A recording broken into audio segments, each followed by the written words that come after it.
Hi guys, welcome to another Monday night live stream.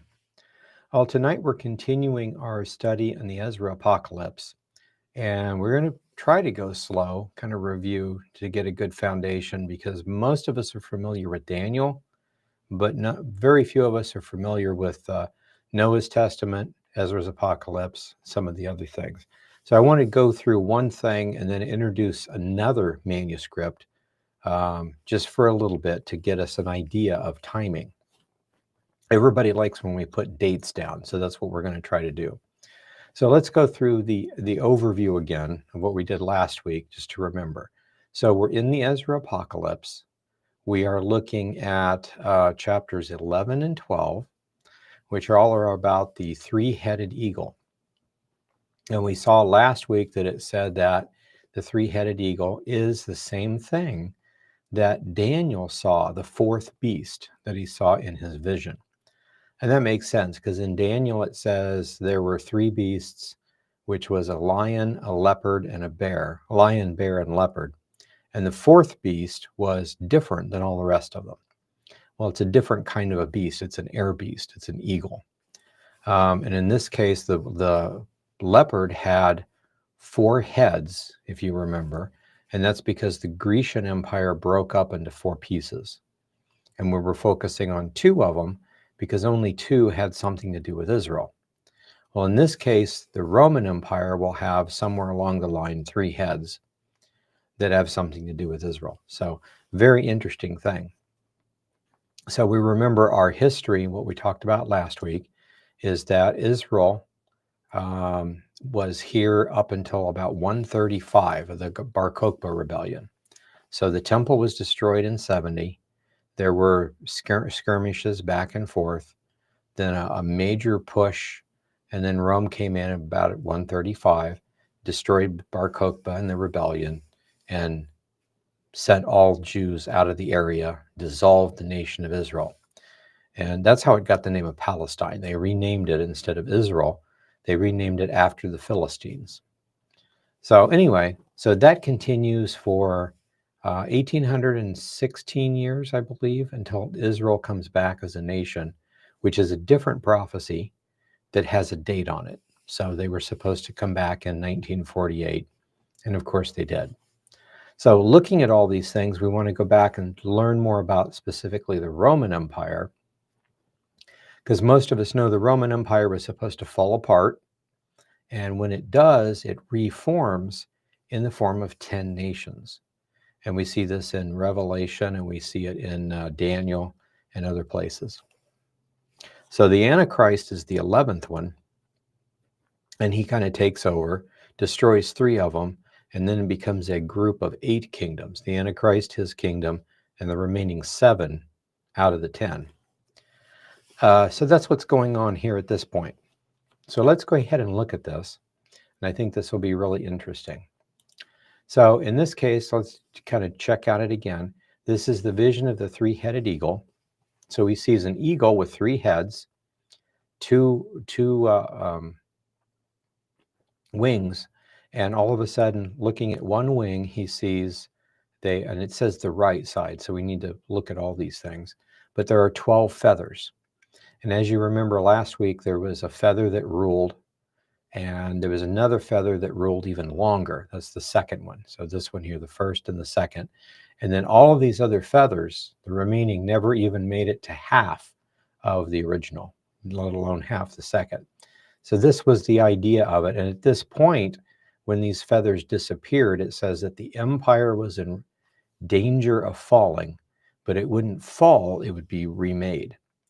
So far, as far as that goes with the Roman Empire pagan, existed from Rome and stretched out to Europe and to the Middle East. And at one point, it was too big and almost fell. This was after Israel was dissolved. So we're going from around 135 to 395, when the Caesar, I think it was Honorius, decided to split the kingdom in 2 and give each half to one of his kids. He had 2 sons. So what ends up happening is they build Constantinople, which today is called Istanbul.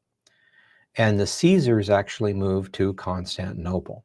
So if you're going to track the Caesars basically ruled from Rome. And remember, originally it was from Alba, then Rome was created, and then Rome was there for close to 1,000 years. And then they moved from Rome to Constantinople. And Constantinople then rules for about 1,000 years or so.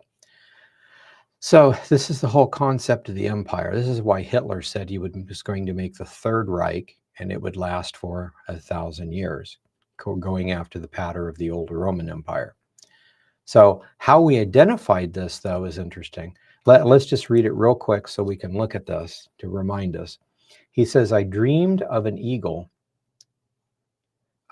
It came up from the sea. That would be the Mediterranean Sea. So he's in Israel, of course.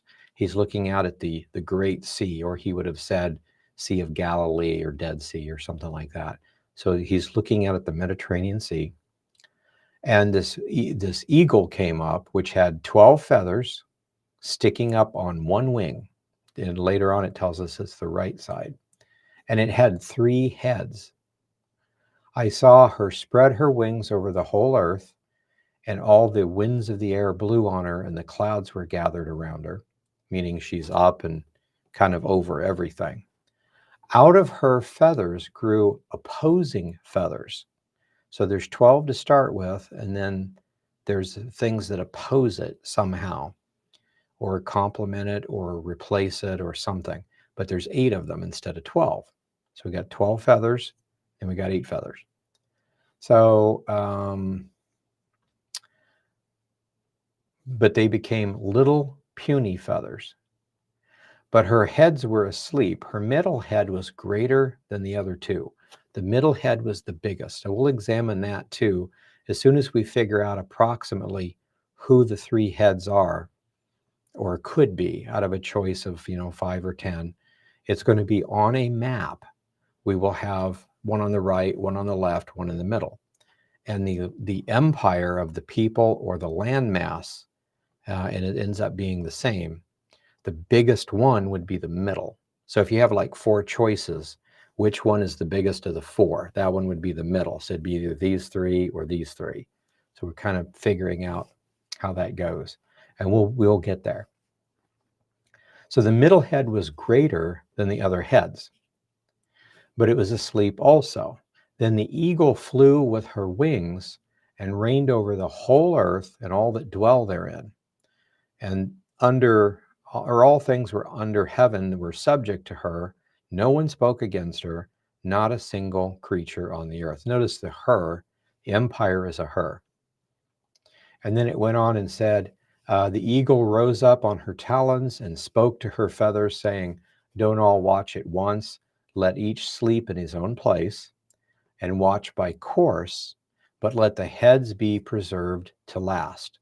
So if the feathers are Caesars, and we're figuring out what time period they are, there'll be 1 or 2 of these time periods at the very end of the whole thing is when the heads will be, or toward the end anyway. So not in the beginning or the middle.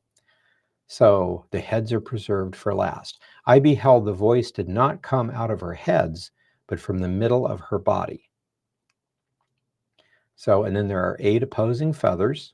I counted the opposing feathers, and there were 8.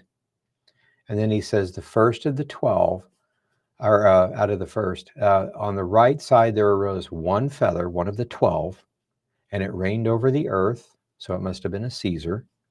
After a time, its reign ended, and he disappeared so that even his place was no longer seen. And if you want to read this, it's a little more woody, but you can just pick up any King James 1611, and it would be in there. I think it's also in the New Revised Standard, and there's probably a few others too. Anyway, the next feather stood up and reigned a long time. While he was reigning, his end came also, and he disappeared like the first. Then the voice, that'd be the voice from the center of the eagle, said, listen to you who have ruled over the earth for so long. It says, I say to you, before you disappear, after you, no feather will rule as long as you have ruled, not even half as long. And then it talks about the third through the rest of the feathers, to the 12. There arose the third feather, and it reigned as the others, and disappeared also. And so it went with the rest of the feathers, one reigning after the other, and then they were never seen again. Then comes the time of the opposing feathers. And so they do those things, and then the middle head awakens. The middle head is really important. And then the middle head disappears, and that leaves just the right and the left heads. And it's really important for us to see how these things work. And then there's a lion that's aroused from the forest, and he comes to kill or destroy the residue of this. And this is in here. We'll go ahead and read this. Because this is interesting. It says, I heard a voice saying, look before you and consider what you see. And I beheld what appeared to be a roaring lion roused from the forest. That would be the Messiah. It spoke in a man's voice to the eagle, saying, listen now, and I will speak with you. The Most High says to you, aren't you what is left of the four beasts I made to reign in my world at the end times, or that the end times might come through them? So these four empires start way back when and supposedly go consistently up to the end, which we know there's a revived Roman Empire with 10 nations, but we're trying to figure out how we got from point A to point B. There's a lot of history, over 2,000 years of history, that we need to figure out where we're at. You are the fourth beast. You overcame all the beasts that came before you, and you have ruled the world with terror and oppression. For so long, you have lived on the earth with deceit. You have not judged the earth with truth. You have afflicted the meek and hurt the peaceable. You've loved liars and destroyed the homes of those who brought forth fruit, and broke down the walls of those who never harmed you. Therefore, let me run it up here. Therefore, your insolence has been judged by the Most High, and your pride is judged by the Holy One. The Most High has also seen your proud times, and they are ended. The eagle's abominations are complete. Therefore, eagle, disappear. You, now look at this part. It's going to be destroyed by the Messiah, but it says you and your, look at this, horrible wings, your wicked feathers, your malicious heads, and your hurtful claws, and your entire vain body. So there's these main parts of the eagle here. There's the feathers, the wings, the heads, the claws, and the body itself. Okay, now it says, so the earth may be refreshed and return and may be delivered from your violence, that she may have hope in judgment and mercy in him who made her. So that's the ending part. So what we want to do is continue to go with this. We come here to the end of the dream. It says, while the lion spoke these words to the eagle, I saw the remaining head, only one head left at this point, and four of the feathers. So there was one head left and four of the feathers. But these are existing up to the very end, but they disappear. The remaining head and the four feathers, 4 out of the 8, and then the 2 that went under to set themselves up to reign, whose kingdom was small and full of uproar, all that disappeared. We'll go back and study those later and try to figure them out. But notice this, it says the whole body of the eagle was burnt, and the earth was in great fear, and I awoke from the dream, and my mind was troubled. So we have the heads, the feathers, the wings, and the claws. And at this point, he saw that one of the heads was left and a few of the opposing feathers, but apparently the wings were gone also. So all that was left is the body. Question, does the body include the claws? It doesn't directly say that the claws were gone. It says everything else was gone except the body. Mentions the heads, the wings, and the feathers. So the claws are still there, basically. So it says, he awakes, and it says, you who have wrought these things unto me, because you search out the ways of the Most High, oh, I am astonished, in shock, and greatly afraid because of what I have seen tonight. Then I petitioned the Most High to strengthen me, saying, my Lord, if I have found favor in your sight, and you have truly blessed me above others, if you hear all my prayers, please strengthen me and reveal to your servant the interpretation of this vision which I have seen, so that my soul will be comforted. For you have counted me worthy to see the end of the times and of the periods. Now, again, this is Greek, so we don't know, but times and periods sounds an awful lot like the times and the seasons. We have some interesting scrolls coming up for you in the next month or so that I think you'll be fascinated with. This one tonight will be cool too.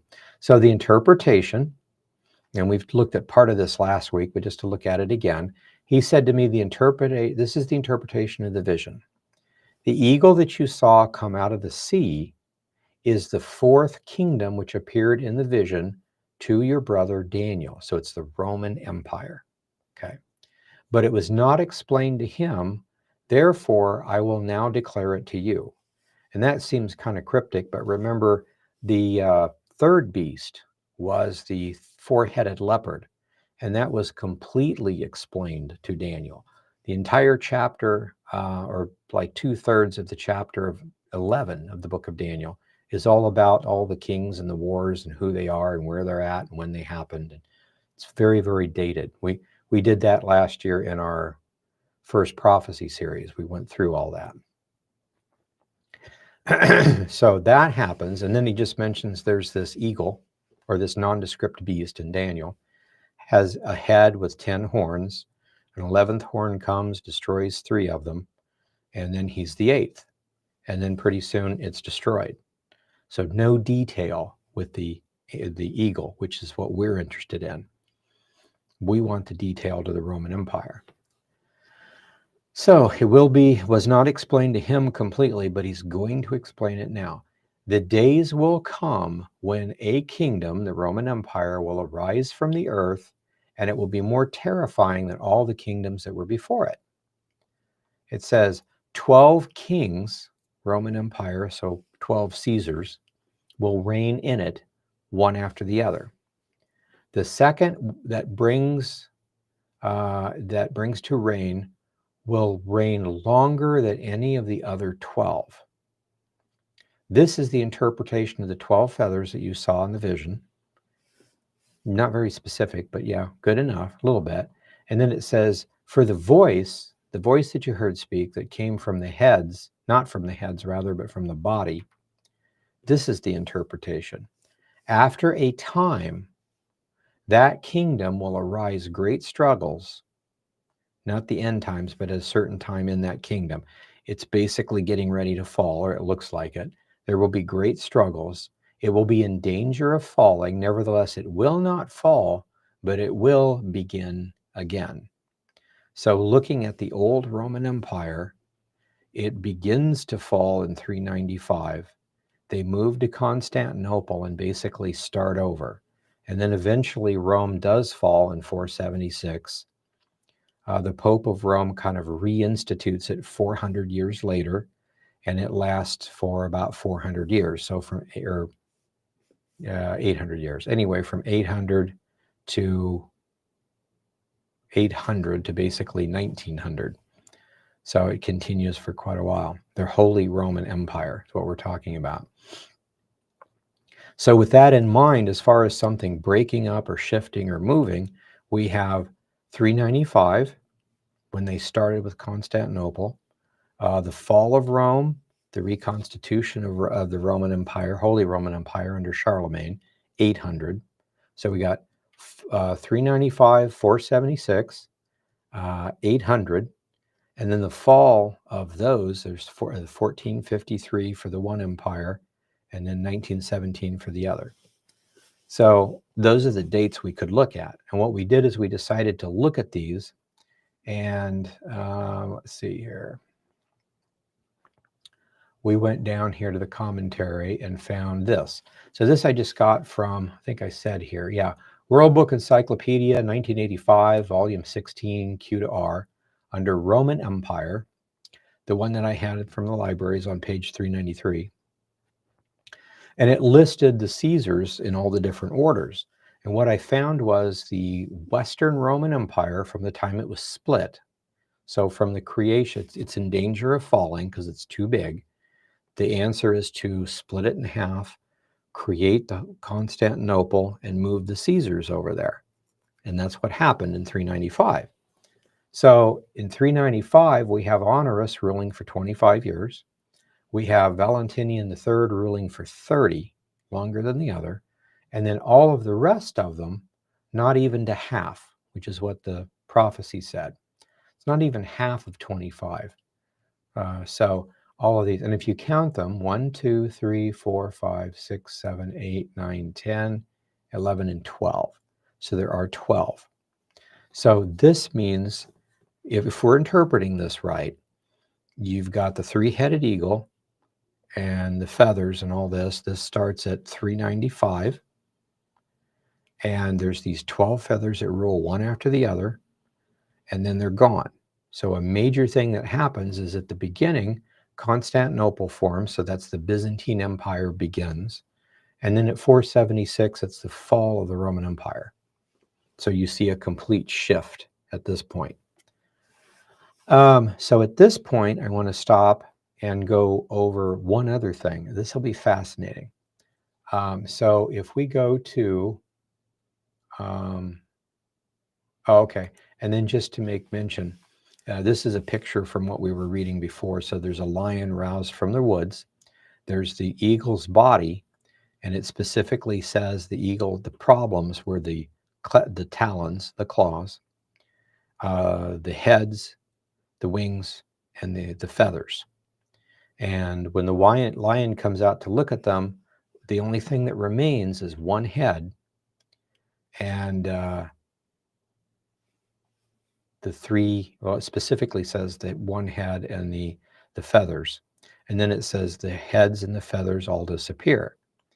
So the wings, the feathers, and the heads are gone, just the body. And it doesn't say anything about the claws or the talons. So, and we talked about last week is normally almost all, not all of them, but almost all birds have 3 talons in the front and a kind of a thumb. Let me do it this way. 3 talons and a thumb. So that would be 4. You see that very clearly here. So if we have at the very end of the Roman Empire, some sort of revived Roman Empire that started with 10, an 11th one, Antichrist, moved in, destroyed 3, that leaves 7, and he takes over the 7, that leaves 8. So here we have 8 rulers. So this is at the very end when the Roman Empire is destroyed. So sometime between this, which this whole thing is the end then, the Messiah coming and destroying the Antichrist and the 10 nations, okay, which is a type of revived Roman Empire. So we need to figure out how we get from point A to point B. We know the history up till now, so we can use that to try to interpret this. So with that in mind, let me show you one other manuscript. And this is very rare. Most people don't know it exists. It's called the Seventh Vision of Daniel. It was found, not sure when it was found exactly, about 80 some years ago. It might be longer than that. Anyway, it's one of those things that it's been found in a monastery. It's not dated. You don't know if it's fake. It's just one of those things, you know. And usually when they're fake, they're really weird. So you can look at it. So let's look at this. And basically, here's a photo. I'm in the process of making a book out of it, like I always am. But here's the idea. So here's the land of Israel.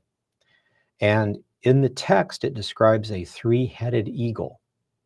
So there's a 3-headed eagle that does stuff. There is a 9-eyed dragon. So it's like a totally other guy here that does stuff.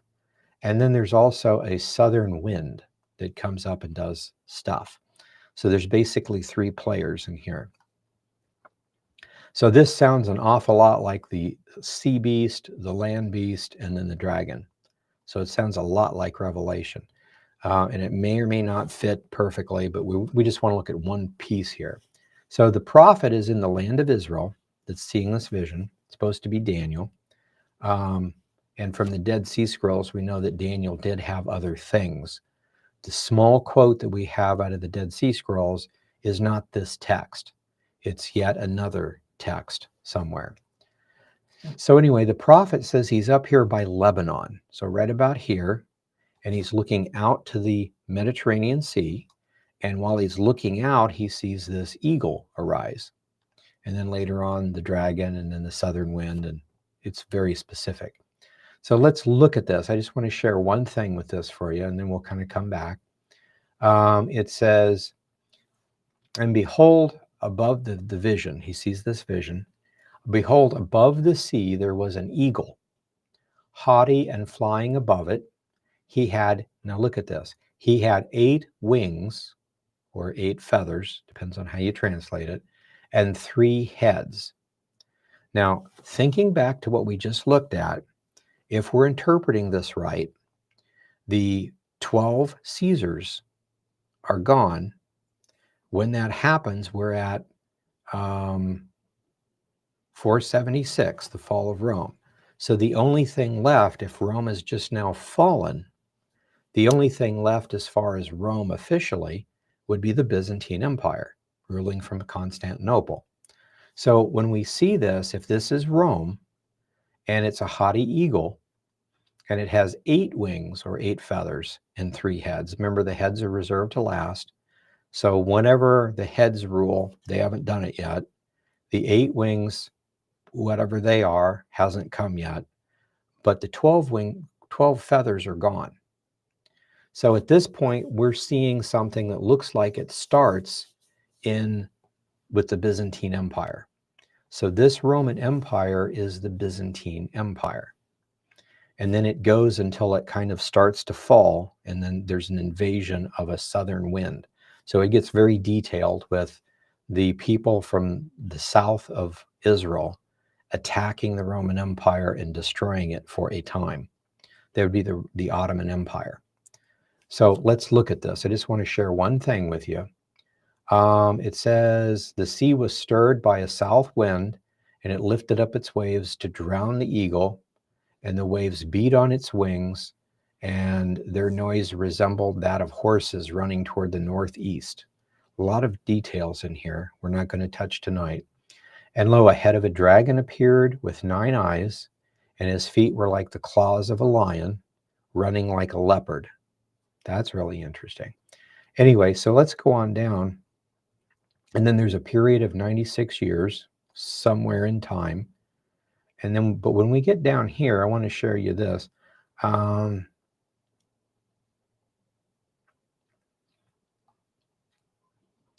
Okay, so here it's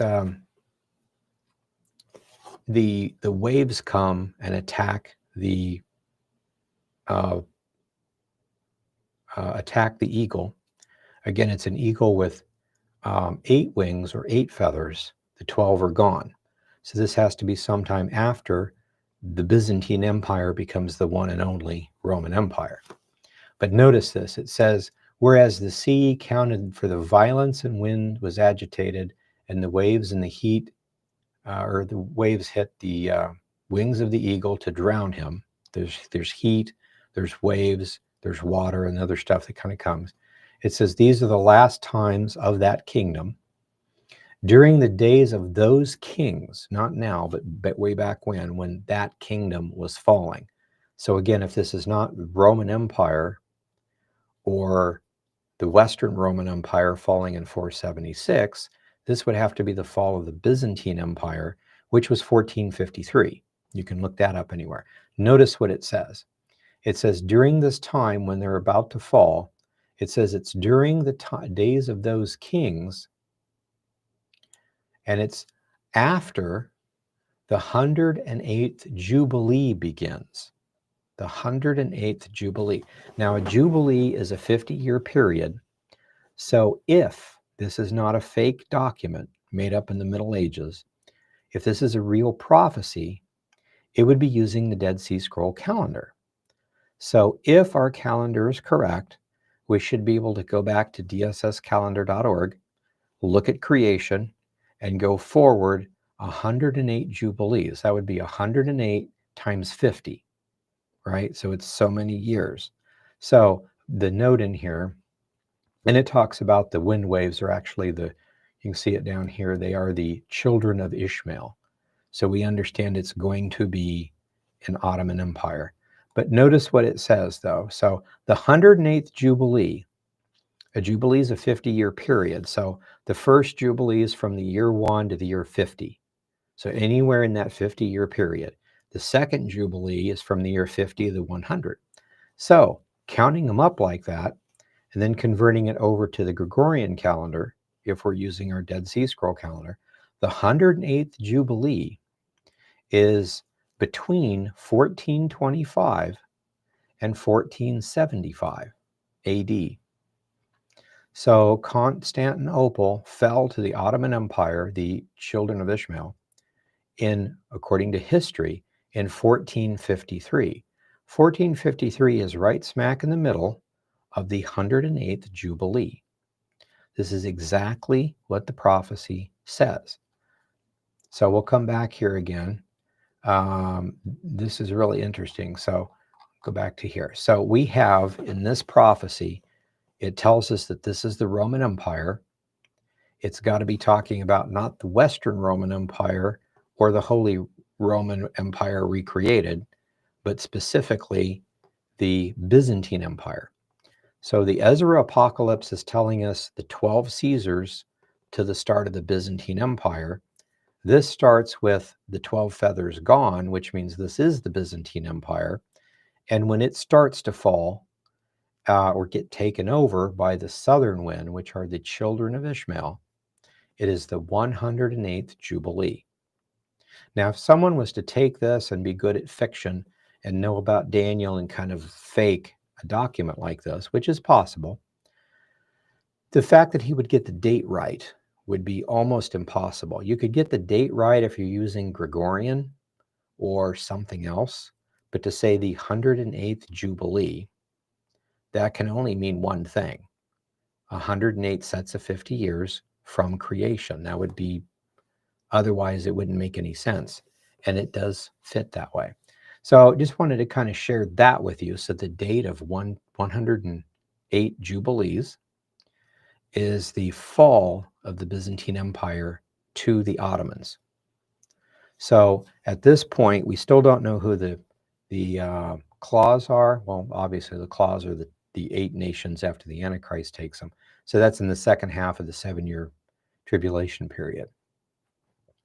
So, but before that, there's these 3 heads and the other opposing 8 feathers and how they split up. So that makes it complicated, but this is a really good start. This is an example of taking all of the old manuscripts and just seeing what's there.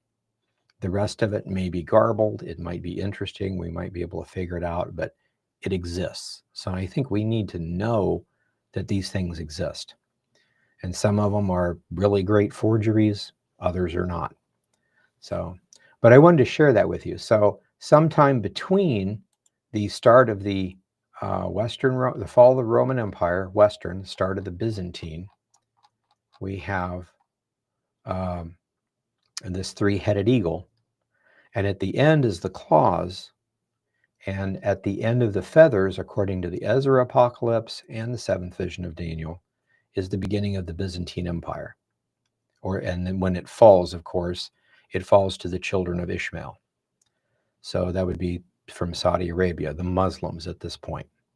So this is as far as we've got. And this seems to be airtight.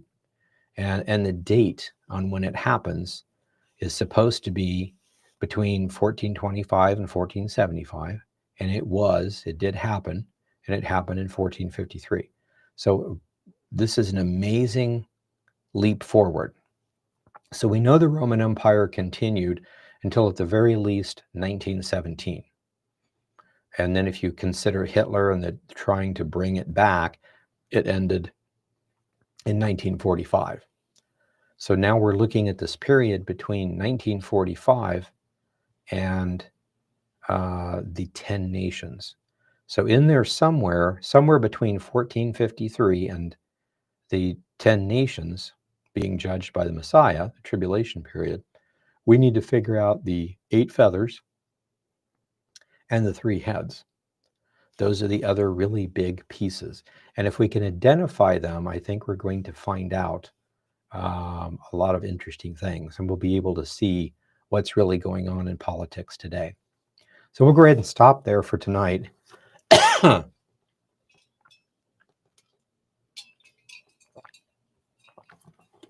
So now let's go over to our chat room and we'll see if there's any questions.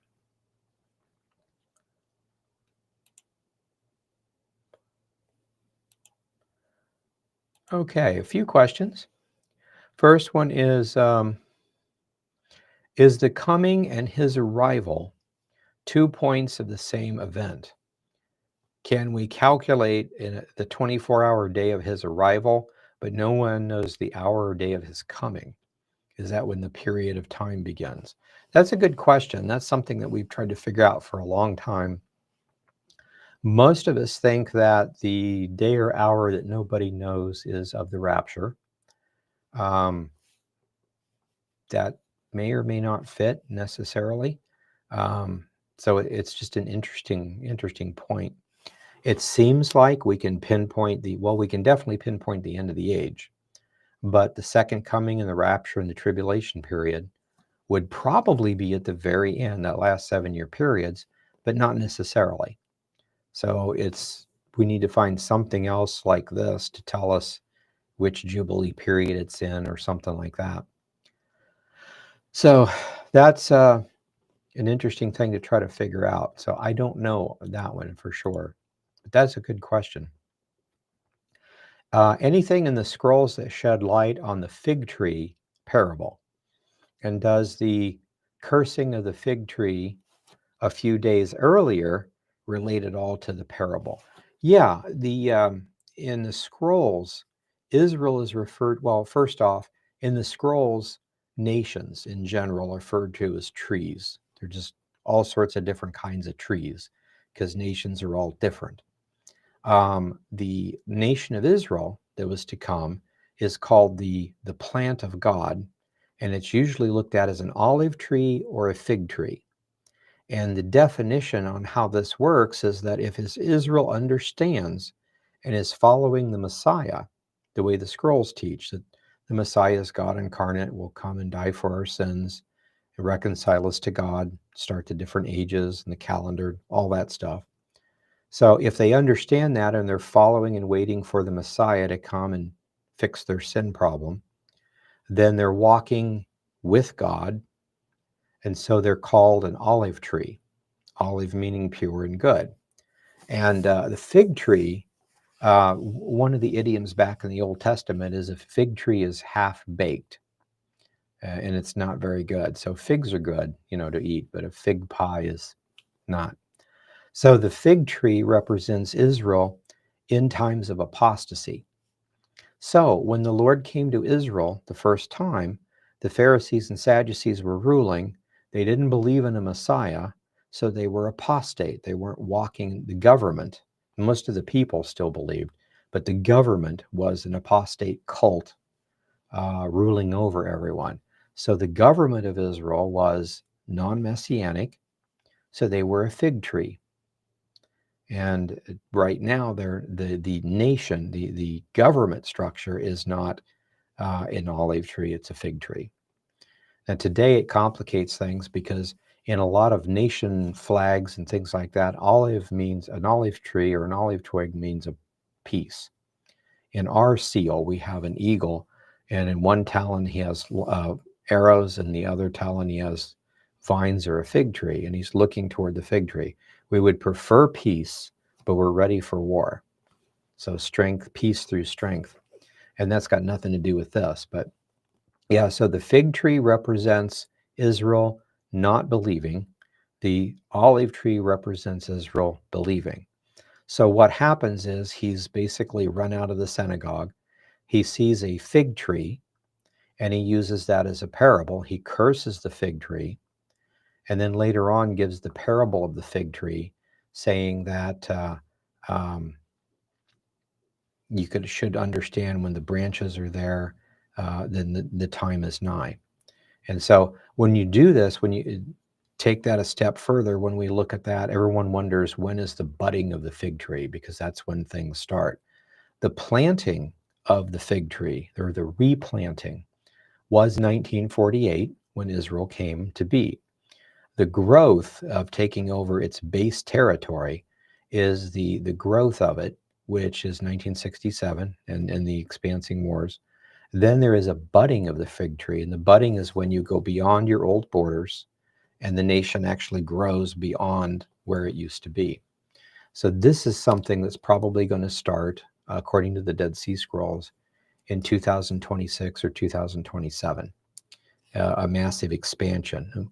Like where Obadiah says the new border will be between Tyre and Sidon, up there at the Litani River.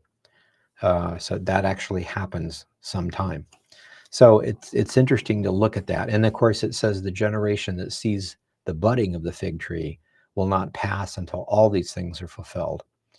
2000, even at 26, especially 2026, is the first year of the last Jubilee on the calendar. So that's the last Jubilee, or the last generation. So if we see, not that you and I might survive or not survive, but the generation that sees 2026, the beginning of that generation, and sometime after that, when they see the budding of the fig tree, the expansion, know that after that, all these things are going to take place.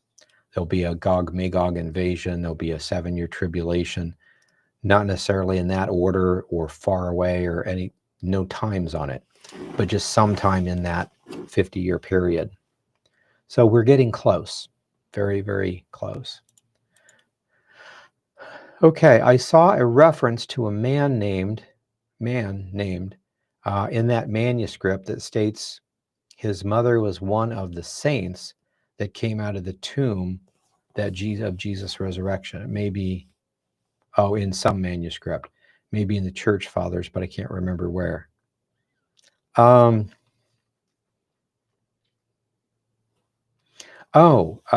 I think I know which one you're talking about. In Matthew, it says when Jesus resurrected, there were at least a handful of people that resurrected with him. And we've always speculated that it was probably for witnessing purposes. Nobody would have recognized David, but they would have recognized their mothers and grandmothers and people that they buried, now walking around proclaiming to be Christ. And then we wondered if they ascended or if they died again or whatever. So what kind of resurrection was it? So there is a reference from one of the Church Fathers quoting Papias. Papias is an amazing guy. He wrote I think it's a 4-volume work on the history parts and details of around the Gospels and Acts in that time period. And so what he did, he didn't know by face any of the apostles. He was just barely outside after John died, for instance. But he studied with and wrote down all the stories of the disciples of the apostles. So from John's perspective, for instance, the apostle John is in Ephesus, and he has Jason, what's the other guy's name? John the presbyter, and the other guy. And then there's Polycarp. So there's 4 or 5 guys that worked with him for years. So he would go talk to these guys, anybody that worked with or studied with or knew the apostles for years, and he would ask them stories. What did the apostles say about this? What were their mannerisms? What did they do? What did they eat? What do they like? What do they not like? And he said he learned more from those conversations than any of the books ever written. But anyway, Papias recorded that, I'm trying to think, who was it? I forget the guy, but it was his mother was one of those people that resurrected with Jesus. And it says that she continued living until the reign of, I think it was Hadrian. So you're talking about in the neighborhood of another 100 years, and apparently died and so she's not glorified. But these people that resurrected were alive and were witnesses for a long, long time. So that's the only one that I know of as far as one of the people identified who resurrected with Jesus. So if that was the case for all of them, they weren't glorified, and they did die again, much like Lazarus. Lazarus was resurrected, from Bethany, went on afterwards to do missionary work, and died and was buried. And in his current tomb, there's actually 2 rocks from his tomb from Bethany that I thought that's just really cool to me. Anyway, so there's a lot of church history stuff for that. But yeah, that's one of the things. I don't remember if it was Menachem or who it was, but that was a pretty interesting story. The late Dr. Tom Horn mentioned that the Pope, this Pope, I guess, might be the last Pope according to a specific ancient prophecy. Do you know anything about this? And does Revelation hint at this? Revelation doesn't, to my knowledge. Yeah, the manuscript he was talking about is something called the Visions of Saint Malachi, or Malachi, I think it is. Anyway, he was a medieval person, supposedly had visions, and he recorded kind of cryptically all the popes up until the end. And if you count them up, I may have miscounted, but I thought the ending was the pope before this one. But I could be wrong. Maybe it is this pope. So give or take, whatever. So yeah, if we have another pope, then there's something off, at least with the prophecies of Saint Malachi. It may or may not be. Maybe it's a mistranslation or whatever. It is something interesting to look at, though. But yeah, it's called the Prophecies of Saint Malachi. Where exactly does the Dead Sea Scroll calendar come from? In the Dead Sea Scrolls, Cave 4, there's about 200 fragments of how you do the calendar. The calendar is also talked about, not in that much detail. And of course, fragments sometimes are real small. And it took the university at Tel Aviv a long time with computers to kind of figure it out. Like 2 pieces of paper, do they go together like this, or is this flipped, or to try to match the genetics and everything. They finally got it done. But anyway, so there's these manuscripts in the Dead Sea Scrolls, calendar fragments. And then also the book of Jubilees and the book of Enoch talk about how the calendar works. The one thing they didn't talk about is the leap year system, because you have to have a leap something somewhere, or Passover will wind up being in the fall, given enough years. So there's something like that. They finally figured that out, and that's why we basically wrote the code for the DSS website. I just wrote a PHP script to kind of do that, and it turned out pretty good. It's got a little bit of problems with it, so I need to visit the code sometime. But and I also want to expand it. But that's where it comes from. The Jubilees specifically mentions that it was a solar calendar, gives details about it and how it works, and then gives a prophecy that later on the Jews would flip to a lunar calendar, which is their current one, is a lunar calendar, and that would mess up all the dates. When you use the Dead Sea Scroll calendar, the New Testament, Old Testament, both really come alive. I mean, you can actually pinpoint all sorts of things, which is what we're trying to do on the Dead Sea Scroll calendar website. But anyway, I hope that helps. Hit the thumbs up. Yeah, hit the like button, and subscribe if you want to see more of our content. And in the near future, we're going to continue doing these studies. I just want to do a little bit at a time. This was just a review today of the Ezra Apocalypse that we covered last time, with the addition to know that there's another manuscript saying basically the same thing, identifying that our interpretation was correct, and the fall of the other part was in 1453. So now we're following this. So sometime between 1453 and now, there should be, or the future, there should be 3 heads and 8 feathers. We just have to figure those out. So anyway, we'll get there. But also in the near future, there's some interesting scrolls coming out, more Hebrew scrolls. So they're continuing to dig and find things, and most of us are trying to get photos and translate them. So it'll be exciting. So keep up with us on our content, and you'll really like what's coming up in the next month or two. Question: could the three heads of the eagle relate to Babylon divided into three in Revelation? We'd have to look at that. It's got something to do with the Roman Empire. It's before the 10 nations. It has the middle head is bigger than the other three, and there's a specific war they fight with each other. So probably not, but maybe. We'll have to look and see. This is where it gets confusing. I understand up till here. The rest of the stuff is going to be speculation on my part. But at least if we look at the facts, look at some of the like next week, we'll probably look at the middle head being larger than the other two, and then try to look at all the different possible empires, which one is bigger than the other that was in the middle of two others that have something to do. So like, for instance, we know Europe is one side of the Roman Empire and the Middle East is the other. So Holy Roman Empire and Byzantine Empire. Where's the third one at? If that's what we're talking about. So we can try to figure those things out. And then if we figure out a candidate and we have three, is the middle one on a map bigger than the others?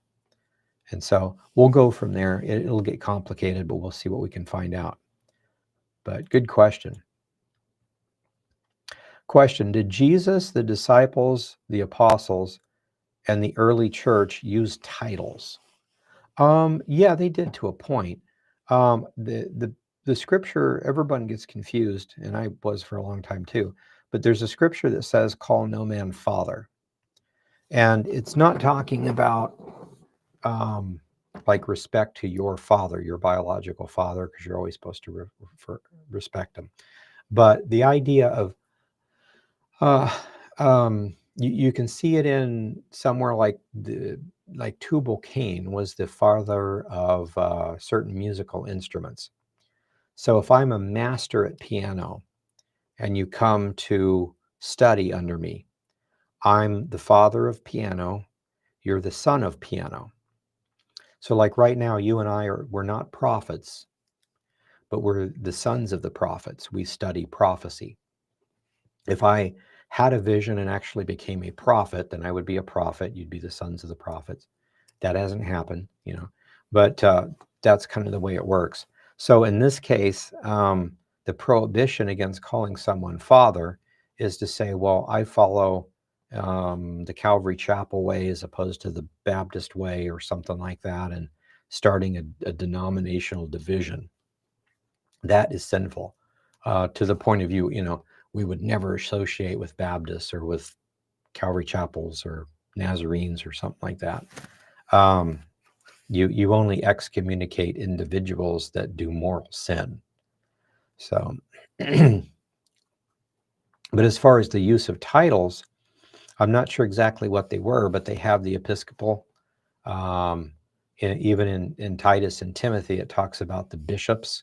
Of course, that's a word that's 16th century English, but the overseer, the bishop, the pastor, the ruler of the synagogue, whatever you want to call that. So they did have titles in that sense.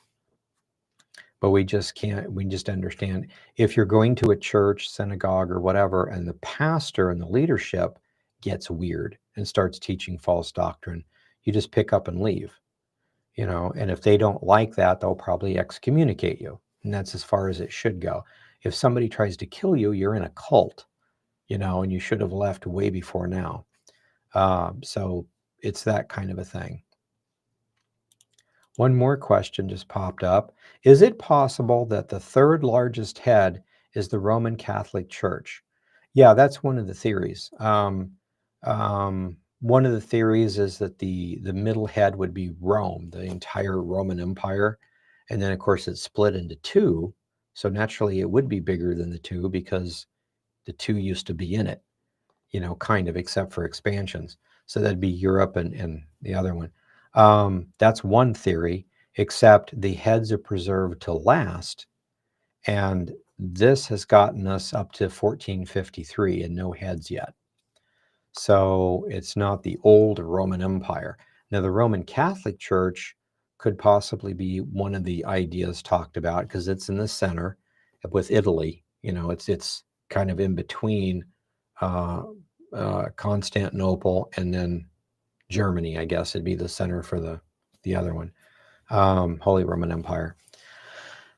So at that point, you'd want to look at the empires, and they're probably empires rather than other stuff, but the land mass or something like that. But yeah, that's been one theory, that it's the Roman Catholic Church. So we'll look at that and see, but it's something along those lines. But at least we've got up very quickly, actually, up to 1453. So, all right, it looks like that's all the questions for tonight. So we'll stop there, and I'm going to continue working on scrolls. And I've got, like I said, some really interesting things coming up in the near future. And we'll continue working on this next week. So thank you, guys, and we will see you next week. God bless.